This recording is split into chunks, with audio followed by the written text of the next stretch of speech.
Welcome to Tangent PropTech, where real estate meets innovation and goes a bit off script. I'm Edward Cohen, PropTech entrepreneur and your host, alongside my co-hosts and PropTech venture capitalists Jeffrey Berman and Zach Aarons.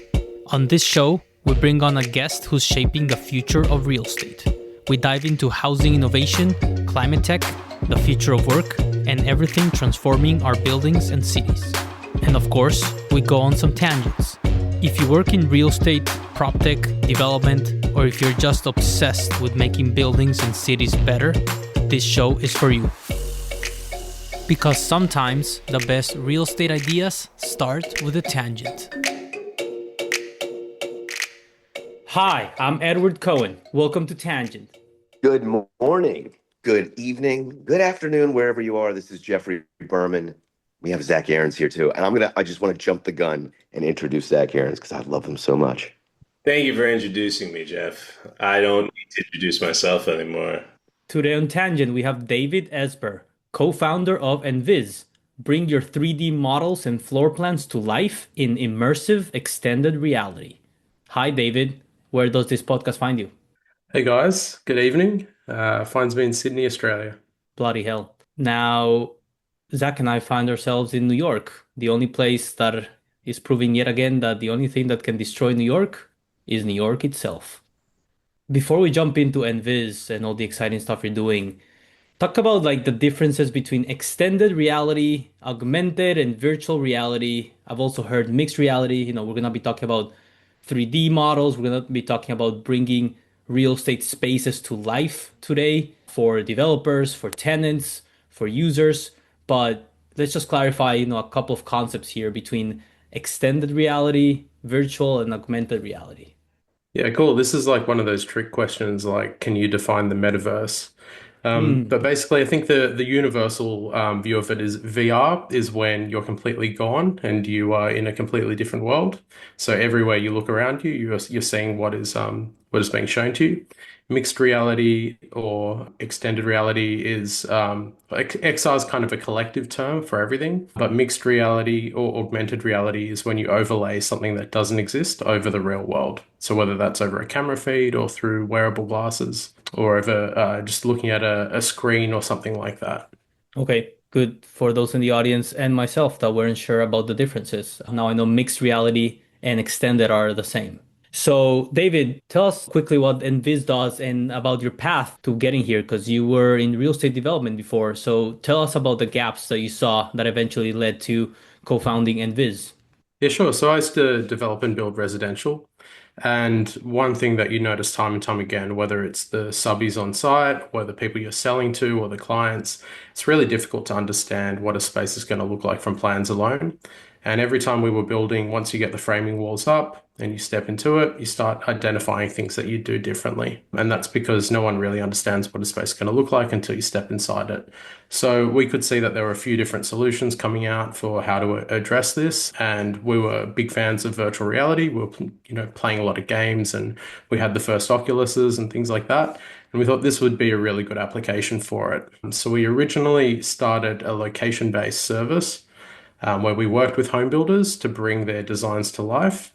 And what we realized was architects, builders, ArchViz studios, they all have these really beautiful, complex 3D models that they're using for other purposes, but they're locked behind their, really powerful gaming computers, because that's what you need to open these things. So ultimately what Enviz is a platform that lets you take these 3D assets and turn them into a walkable experience. And what we want to do is help everyone walk through a space before it's built.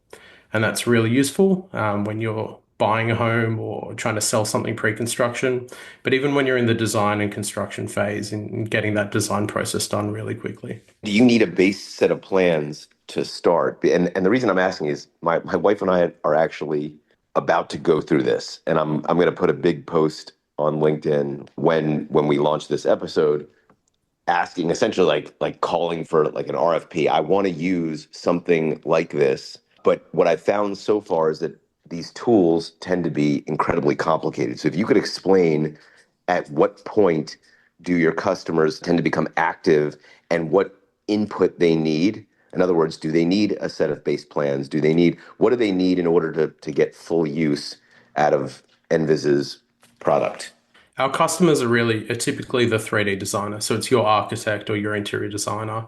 And what they want to do is help you make a really confident and fast decision on the design and lock it away so you can start building and move on.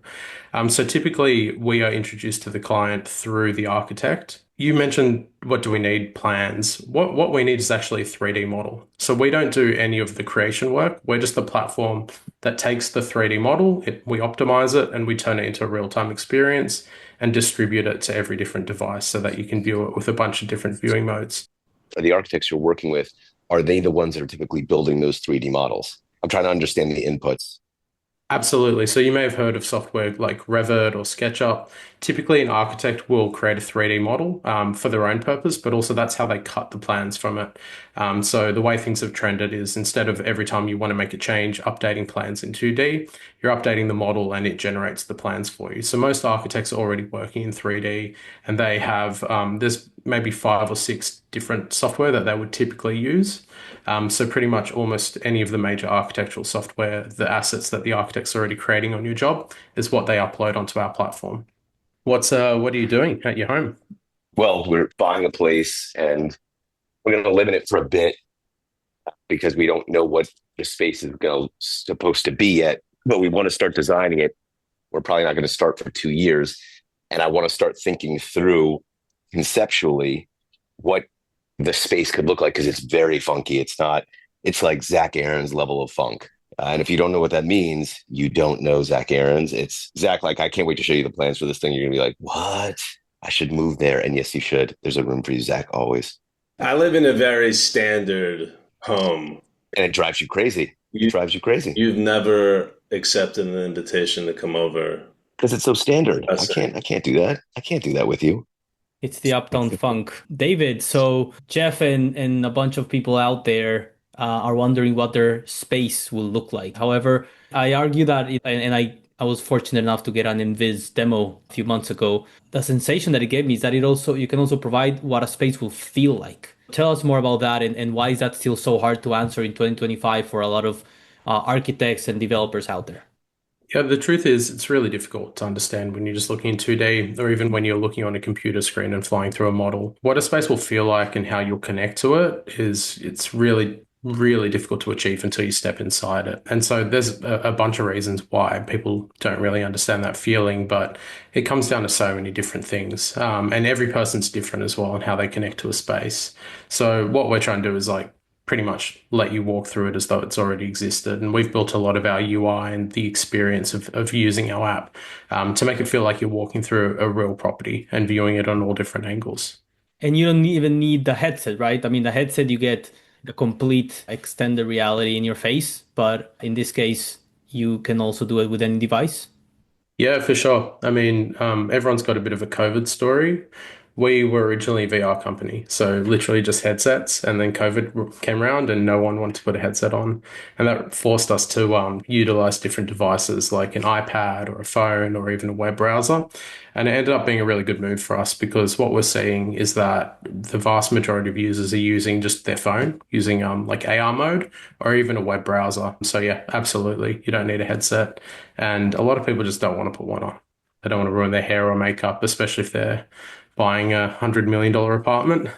I still remember during the COVID times where companies like Redfin were putting out studies out there, and I'm sure, there was a lot of good data there that was relevant to that time, which was like almost 40% of like millennial home buyers were ready to put a bid sight unseen. Is that still the case? And I want to open up as well to Jeff and Zach, like not only in their personal lives, but also in terms of what this type of immersive reality collaborations could enable from teams that are either not working in person or that can iterate much faster to deliver ultimately a better product.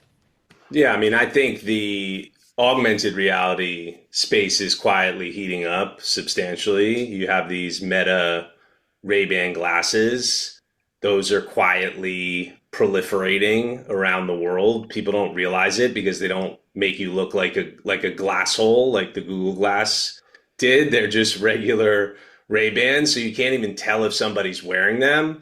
I believe these are going to be sort of standard in architects and developers' offices and on the job site. And these are going to enable a collaborative environment that is truly on a level of productivity we haven't seen. Because not only can these glasses sort of immerse you to an extent in an augmented reality environment, but they can also send messages, they can send photos, they can do pretty much everything, and will be able to do everything a computer can do in, call it, 2 to 3 years. So I think that's just going to break down the floodgates on this stuff. I still don't envision, you'll still have VR goggles and stuff in fancy sales offices, but I don't believe people are going to be walking around with headsets. I think they're going to be walking around with these glasses or sunglasses, just like they might today. The only difference is these glasses are very quickly containing the exact same compute power that an iPad currently does. And that's going to be a real game changer for the industry. And people aren't really talking about it. I've spoken many times on this program about hype cycles. There was a massively overhyped cycle with respect to VR and AR.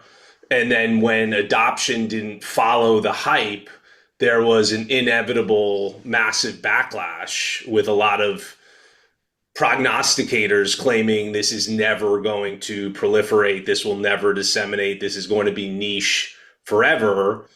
So it's going to be quiet, and then it's going to be all at once. You know, we're going to be recording in 5 years' time, and everybody's going to be wearing them. And that's the most salient point. The adoption didn't proliferate the way people expected because the friction. If the product isn't frictionless, like now, these Ray-Ban glasses, you just slip them on and you go. You're not going to have that massive adoption, but I completely agree with Zach. It's going to appear that it's going to come out of nowhere where people will just be doing this. Yeah, for sure. I agree with you guys totally. I also think the content creation has always been something that's really difficult. Like, we know how long Grand Theft Auto 6 has been taking and stuff. Creating 3D content is really time consuming. But I think AI is going to really level that out. In the past, like, to create a 3D model of a space, you need to be an artist with lots of training, and you'd be at a computer for weeks to get it right. Now you can literally just walk around with a smartphone, take a little video and turn that into a 3D asset. So I think as more 3D AI stuff comes in, it's really going to change how people create these 3D environments. And that's going to create a lot more use cases. Yeah, I mean, I think originally it got mixed up a lot with, Meta and the metaverse and their rebranding, which they've quietly put that out from that being one of their main focuses at Meta. And rightfully so. On the other hand, this is like David just pointed out, it's the convergence of all these technologies, and AI being one of the most important ones now. I'm curious to see what will come out of John Ive's, Apple's former designer, John Ive's hire at OpenAI, where he's gonna design screen-free AI devices, and he also said that it won't be a wearable, or at least a wearable as we know them. So curious how that may rival Meta's Ray-Bans and impact or enable companies like Enviz to really proliferate across our space. I hope it's a wearable. I've already got both my pockets filled. I don't think I've got room for another device in there. We only have two wrists, like two eyes. Yeah, a wearable needs to be sexy, like Zach said. It can be something that makes people want to cross the street when they see you. I just want those Ray-Bans. Instead of being like big chunky Ray-Bans, I want like futuristic Robocop glasses. Give me those and stop trying to make them look like Ray-Bans. So let's talk about, what Enviz actually does. We've gone through a few iterations, like a good founder learner, to get it to where you are now. So like you said, you started as VR services company. Now you're a full-blown SaaS platform. So what did you learn in these years that led you to the present version? The biggest thing we learned is that they're a really complicated software made for designers, because designers spend all day in them. They spend a lot of time on the tools and they can intuitively use them. But the people who are actually making the decision, like my mum or my sister or myself, someone buying a home or someone choosing on what they want their kitchen reconfiguration to look like, they're not great with tooling. And so there wasn't anyone creating a platform for those people, something that you could just pick up and you could intuitively use. So I think the biggest learning that we've made, and even more so recently, once we've started getting really good data, is how important that elegance of the UI design is. And we've even got a long way to go. Like we've only recently just started getting data on how people interact with our app. And what we're seeing is a huge difference in conversion rate from people who figure out where all the functions and features are compared to people who don't. And so that'll be the next real big push for us, like focusing on elegance and ease of use and ease of getting people in and reducing friction. So no logins, nothing like that. Hmm. Talk about, the capabilities of or the potential for real-time editing and visualization and how that translates to ROI. So editing in 3D in real time is really compute expensive. So we have to what we call bake all these experiences. So we're massively simplifying them. So what you're actually looking at is almost like a shell of what was there before. And so changing it's really difficult. We are about to roll out our first AI copilot within the experience. So you can change what you're seeing. It's not doing it to the 3D model, but basically the way we want to be doing those 3D changes is using AI. So we're just waiting for a 3D AI to really come out and grow and be really useful for changing in those 3Ds. But at the moment, what we're doing is just taking what you're looking at and changing that. And that's really easy to do because that can be as simple as an image or a spherical image. So you can change the floor, you can change the couch, you can change the color. Yeah, pretty much you can, anything you imagine, you can ask for and see. So talk about your business model and your product strategy. So you're seeing, last time we checked, you're seeing 30 plus signups per day, growing fast towards 100. What's been working in terms of onboarding, monetizing, and getting users to be recurring users? So our customers are typically architects, interior designers, production home builders and custom home builders and real estate developers. Like they make up most of our customers.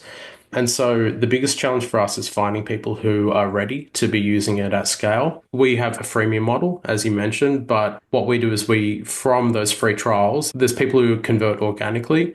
But what we want to do is identify the people in there that are going to be using our platform at scale and push them into more of an enterprise funnel.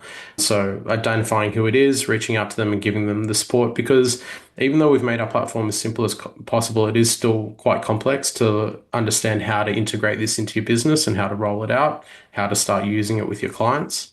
So our business model is pretty simple. Anyone can go in, create a space, try it for a certain time, and then after 7 days, the trial ends, and you basically pay $30 a month to keep your space alive on our platform. And what we're finding is, I think the average number of spaces created by paying customers is something around like 6 or 7. So we're finding users are using this over and over again on multiple jobs at the same time, which is really what we want to see from those users. That's awesome. My first experience a few years ago with this type of technology was with Amazon, that they let you stage how, a beanbag will look in your living room. As people get more and more comfortable with this type of technology, I don't see why they wouldn't trust it to build their home or to build an entire building one day. So talk about, like the gamification or e-commerce way of transacting, entering real estate. I mean, is immersive mobile first product visualization just how everything will be sold soon? Yeah, I think there's some really interesting technology that's been around for about a year, like 3D Gaussian splat. And what that means is people will be able to have real-time 3D products and things like that on their website. So instead of looking at images of shoes, you'll be able to rotate them around, look at them from all angles. And I think you'll see that happening more and more throughout the product space. On websites, you'll be able to really interact with the products and understand them completely. And that'll also change how the information on the website is communicated. Like it won't all be done just through imagery and text. So I think that's something that we'll see more and more. I think you're seeing a lot of furniture companies offering the ability to place furniture. And we've got a lot of clients who do like tiny homes or prefabricated pools, even like prefabricated churches and things like that. So the ability to place them on site, whether it's a piece of furniture in your couch, in your living room, or a shed for your backyard, being able to place it and see it in situ really helps people make a decision. And then I keep hearing about like digital commerce, like virtual reality stores and things like that, but we've kind of been hearing about that for quite a while and I haven't really seen anyone jumping into the metaverse to buy clothes just yet. I do think the ability to virtually try clothing on using AI is something that's really going to change that space as well. Absolutely. And my sisters will still order e-commerce and then return 50% of it regardless. So not, I don't think any Yeah. technology will ever change that. And we've seen a huge surge in the last probably 6 months, especially out of the Middle East, in focus on VR as part of the sales Hmm. experience for real estate. It does seem like that's really taking off, especially in the Middle East region. Miami, we're seeing a lot as well. The future of real estate is here. And by here, I mean at Blueprint in Las Vegas this September. Join the largest, most global gathering of industry innovators leading the change in the built world, from construction to transaction, for 3 days of networking, learning, and ecosystem advancement.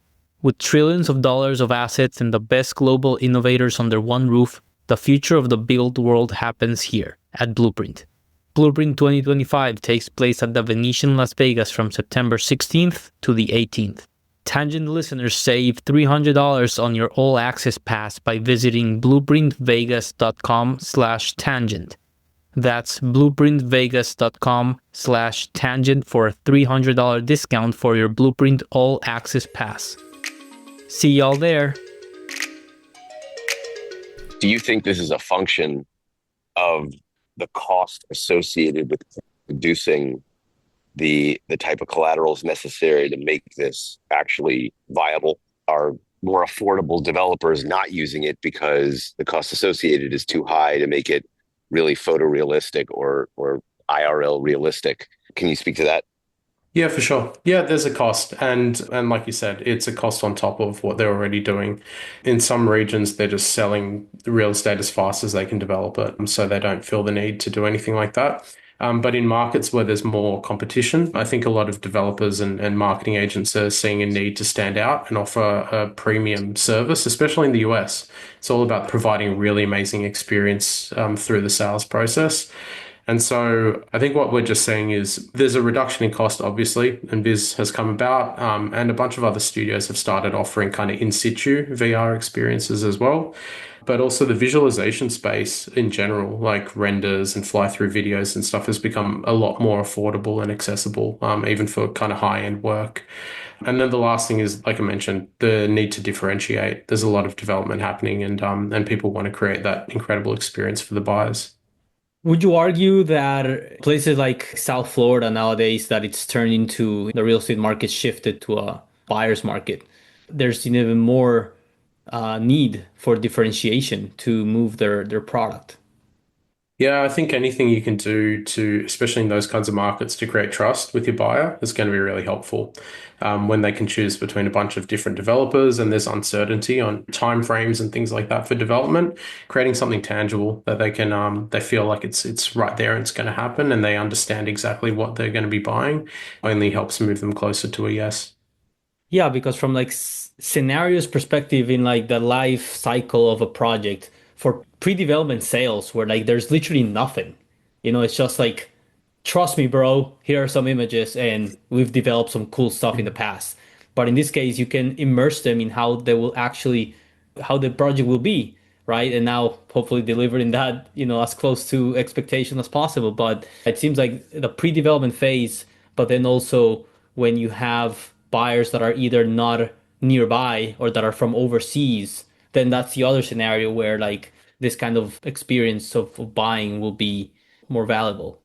Especially, the South Florida market. Like you said, a lot of the buyers are from South America, Central America. A lot of them aren't even traveling up to Florida to make that purchase. So having a mobile solution that lets someone walk through the space, it lets them take that sales suite experience down there and do expos and shows and things like that, but also just send it to a buyer via text message and let them experience it in their own home on their own Mhm. phone and still gives the agent a way of staying connected to them and understanding where their minds are because we provide data analytics through a CRM integration for the agent so they can understand who's experiencing these spaces, how much time they're spending Mm. in them, what aspects they like, and what color schemes they're settling on, things like that.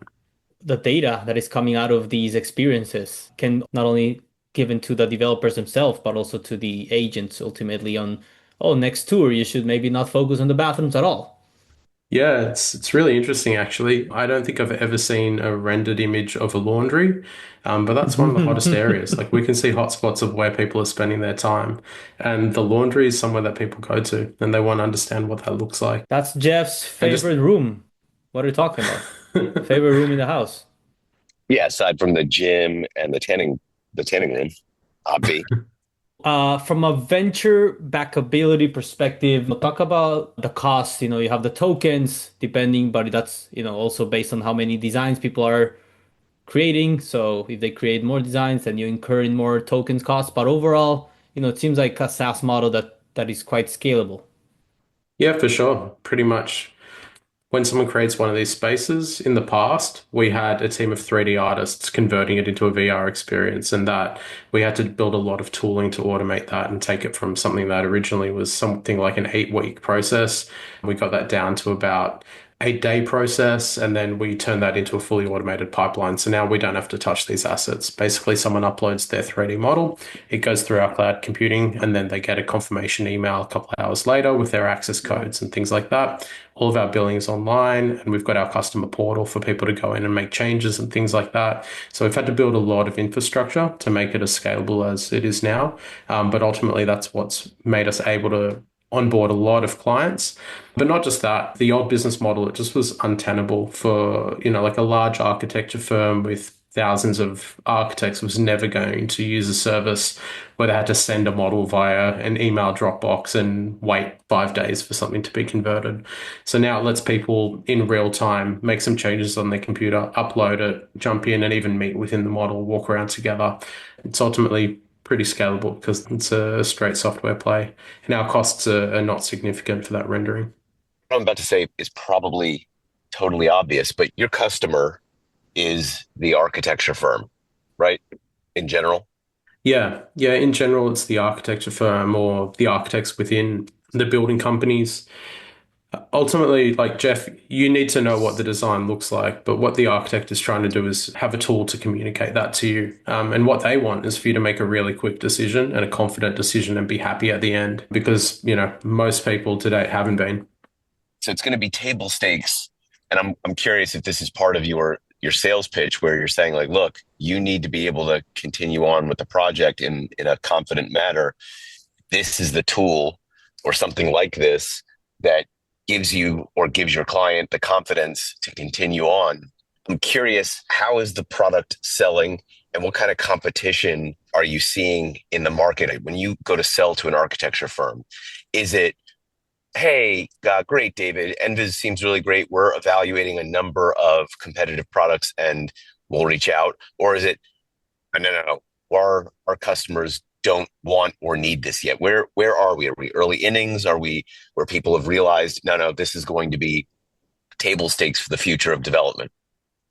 Where we're at is there's been a lot of solutions, some of them kind of scrapped together, some of them free, offered by the big companies that let architects kind of create like an immersive experience in the past. It was always really kind of clunky and you needed logins so the client would have to come to them and it was a bit complicated for them to be able to take this experience and show it to the client. So it's something that most people were trying for a long time to do. So when we do introduce our product and our concept and our approach, it's recognized really quickly and appreciated really quickly, the value in it. But ultimately, the reason we've gone with a freemium model is because a lot of people will think, oh, it's not possible. Like, I know how long it takes to create VR. I know how big and complex my model is, and you're never going to run that on a 7-year-old iPhone. So that's why we go with that freemium model, so that people can just try it. And pretty much the sales pitch is really like, you already have these assets. On this call, I'm going to guide you through. Just go to this website, drag and drop it in there. Cool. And I'll check back in tomorrow. Let's book this meeting for the same time tomorrow, and we can check out the experience together. And it's a pretty easy pitch, to be honest. We just need to be doing it at scale. That's amazing. So how long are you finding your typical sales cycle from freemium to paid subscriber? And this goes back to Edward's question about the venture appropriateness of investing in these types of platforms. Yeah, so organic conversion, so people who start a free, see an ad, start a free trial, and then either don't convert or convert to a paying customer. I think the average time for that is 24 days. The average time is going to probably continue to keep growing because we've only had that product live for 3 months. So we'll Hmm. see where it kind of settles. What we're finding is the companies that we're really excited to work with, there's much more hoops to jump through. So in, some of them, whether like if it's a big production home builder, they have to get big projects approved in 6 month cycles.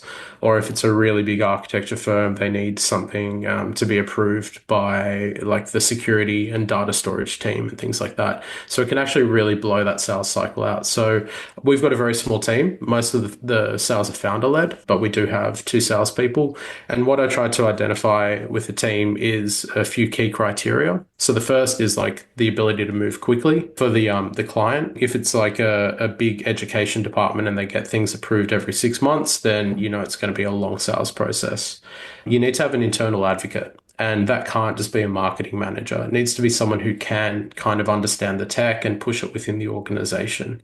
And so that's something that's really difficult to find. But what we see is a lot of architecture firms and things like that, if they have like a head of innovation or a head of visualization or something like that, then there are people for sure.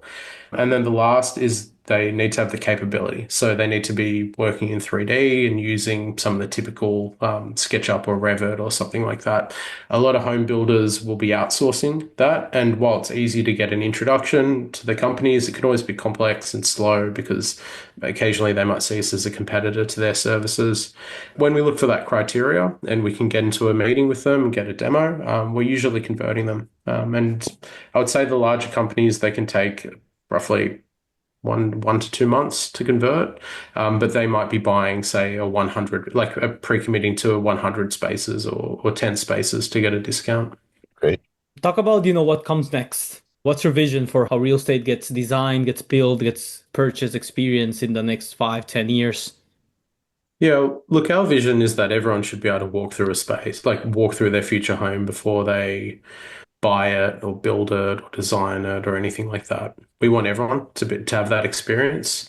And we think it's really accessible. Like we said, it's $30 now for 1 month. So it's pretty easy for people to do. So what we believe is that this will be the norm in how people design. And we want Enviz to be the go-to platform. We've built it really open. We've made it so you can use it on any device. You can use it with almost any software, 3D software. And what we want to be is the platform that people go to for having these experiences. And on top of that, we can build a lot of tooling that really facilitate that confident decision making really quickly. So we're never really going to go into that design stage where people are like designing using our platform. We'll let them kind of imagine different things through it. But basically, we want to be the medium that allows architect to communicate their complex designs to the buyer or client. And so how do things go in 5 years? Like I see this being the norm, just as we transition from watercolor drawings to balsa wood models to digital renders to fly-through videos to tethered VR. This mobile VR solution that anyone can do anytime, anywhere, even on site, I think is how people do things in the future. And going back to my question about competition, so one of the things that my team and I look for when we're evaluating investments is how easy is this to replicate? And just as a tangent, because we're on the Tangent podcast, that doesn't necessarily mean like an easily replicable business doesn't necessarily mean it can't be a good business, but it likely means it's not a venture dollar appropriate business. So I'm curious from your perspective as someone who you wore the developer hat and now you're wearing the software hat, how do you feel like your business in particular and this segment in general fits within that rubric? Yeah, my picture of what our moat is kind of changes over time. Things that I thought were our moat changes as new like technology comes out. I think the hardest thing to replicate, the hardest thing is the reliability. Like even the platforms provided by the big names like Autodesk and things like that, they're clunky and they don't work all the time. And when you're a real estate agent selling $20 million, $100 million penthouses, You need the tech to work every time. Otherwise, you're not going to use it. It's just going to sit in the corner. So I think it's really easy to ship something that works 95% of the time, but it doesn't have to screw up much for people to not use it. And I think getting the reliability to that point is something that took us 4 years, if I'm honest. I can remember the days when it wasn't there and it was daunting to do presentations. So I think that's probably the biggest technical challenge. There's a lot of stuff we can do because we had the data of converting hundreds and hundreds of these models manually using artists and automating that over a long time. I would say that that's something that takes time and a lot of work. Ultimately, that I can't say it's a moat because you can solve that with money. But I think the biggest thing is the competitors in the space, like the people who have other visualization tools like Autodesk or Trimble and things like that. They're designing tools for professionals, for the artists, because they're the people who buy subscriptions. They're not designing tools for, like I said, my mom or my sister or the common person to just pick up and use. So in that regard, there aren't any competitors in our segment of providing this visualization tool for the common person. And we're hoping that we've captured the market before anyone else kind of moves into this space. I want to double click on that, capturing the market for the common person. That common person still needs to be engaged with an architect who's really your customer. Yeah, for sure. But the architect, they can't send an experience to their client if they're using any of the major modeling software or the visualization tools that are involved with that. You need to have logins and things like that. It's not something you can load on a lightweight device like a phone. So you need to have dedicated hardware to experience this. So giving them the ability to take that experience off their really powerful computer and send it to someone so they have it in their pocket on their phone, that's a thing that's technically really difficult. But also, I think a lot of the big platforms aren't incentivized to do that as well. What do you mean big platforms like the AutoCADs? Yeah, exactly. Very interesting. And are you solely focused on the Australian market, or are you global? No, so we're totally global. I think only about 16% of our sales are in Australia. I would say most of our sales at the moment are in the US. We're looking to do a big push over there. So I just got back from a trip to the US. We spent 3 weeks over there doing a big roadshow, meeting with lots of partners, which was great. So I really want to dig into that. So when you say you met with lots of partners, I assume you mean potential firms like architecture firms, yeah? Yeah, exactly. And they kind of range. So it's not just architecture firms like global streetwear companies that are opening up a new store every day, pretty much, Right. or floor plan projection companies that want to offer a 3D experience to their customers, existing VR companies, furniture suppliers. It's exciting for us how many different industries these customers are coming from. When we first started, we really wanted to focus on a particular industry, as you do with when you're launching a startup and have a niche. But we made our platform so that it was really open. Almost anyone can use it. And that's really paid benefit now because we're just seeing people come from all different industries that have the same problem. It's really difficult to understand what something is until you can walk through it. And do you have any customers in Palm Beach, Florida? Yeah, I do actually. Yeah, we've got some projects in Palm Beach. They won't be live, Well, I think, for about a month or so. Yeah, you'll see our tech there. when you say live, do you have architecture firms in Palm Beach that are engaged with you? No, it's projects. We don't like to think of them as our clients. Like we provide the platform and some really Right. fantastic ArcViz studios create these experiences and they use our platform for delivering it to their clients. So we're just the tooling that's used. Right, I understand that, but no, but I want to make sure. Well, actually, maybe I don't understand. I thought that your client was the architecture firm, right? That's building the Revit model, the sketch model, whatever, and they're utilizing the Enviz platform to create these experiences. Is that accurate? Exactly. That's most of our clients. But a lot of our clients are architectural visualization companies who normally produce renders used for selling pre-construction. And so now our platform gives them a way of offering VR to their clients. So there'll be a couple of sales suites in Palm Beach that'll be using our tech to show off luxury condos before they're built. I'm curious if any of the local architects are using this because we're about to engage one, and I certainly would want to use something like this to figure out, because like I said earlier, and this is just like totally selfish, but the space that my wife and I are buying is incredibly unique and weird. And so it requires a type of visualization that what is currently on the market is just not appropriate for. So hopefully there will be architects that will say like, oh yeah, we enviz. We can totally enviz we can help you enviz your project. Yeah, I mean, the great thing is there's no learning curve. They literally just save their project file and drop it onto our website, and then it creates the experience. So all you got to do is send them to our website. They'll be able to create it, or send an intro. I always love a warm intro to a US-based client. So I'll work with them and we'll get that experience live for you. Boom. That's how we make it on Tangent. I think Edward gave me a couple of good intros when I met with him in New York. So thanks for that, Edward. Hey, good products and good founders, they introduce themselves. David, collaboration superpower. If you could choose one person, historic or living, to do a partnership with, who would it be? This is going to be a bit sappy, but it would be my dad. So my dad really taught me how to think and how to approach problems, but I never got the opportunity to do work with him and do any business with him. So if I had the opportunity to do anything with anyone, it would be 100% to do some kind of business with my dad. That's awesome. I'm sure he'll be super proud because you guys are truly not only revolutionizing our industry, but also making it better for everyone that touches your product. Zach left his collaboration superpower and he blessed us today with Jaron Lanier. He's an American computer scientist. Yes. And he is also considered a founder of the field of virtual reality. Hear this, in 1985. Guys, 1985, for those of you who didn't realize, was 40 years ago. So virtual reality, we had an extended reality. We had an overhype cycle a couple of years ago, but this has been coming to life for 40 years, thanks to people like Jaron Lanier, who's actually was born in New York City, raised in New Mexico, son of a Nazi concentration camp survivor. He co-invented virtual reality in 1985. Jaron Lanier. He's a wild looking dude too.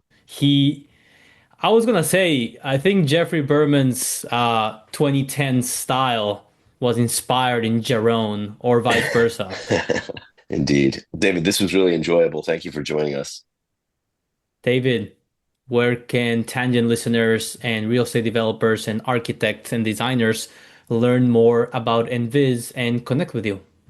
Enviz.co, that's spelled ENVIZ.co. Jump on, start a free trial, get one of your spaces on there and walk through it and check it out for yourself. And you can reach me on LinkedIn at any time. I'm David Esber and happy to chat to anyone. David Esber, co-founder of Enviz. Bring your 3D models and floor plans to life in immersive extended reality. Thank you so much for coming to Tangent today and sharing your product, your vision, and your wisdom with us. Thanks, guys. Muchas gracias. And thank you for listening to this episode of Tangent PropTech. If you learned something new or enjoyed the conversation, text a friend the link to this episode right now. Make sure to follow the show wherever it is that you're listening so that you never miss an episode. Tangent PropTech is co-hosted by me, Edward Cohen, along with Jeffrey Berman and Zach Aarons. You can find links, resources, and ways to connect with us in the show notes, or reach out anytime at tangentcommunity@gmail.com or on LinkedIn. We love interview suggestions, topic ideas, or just a friendly hello. If you're building something impactful in real estate or tech and want to reach our audience of decision makers, investors, and operators, email us.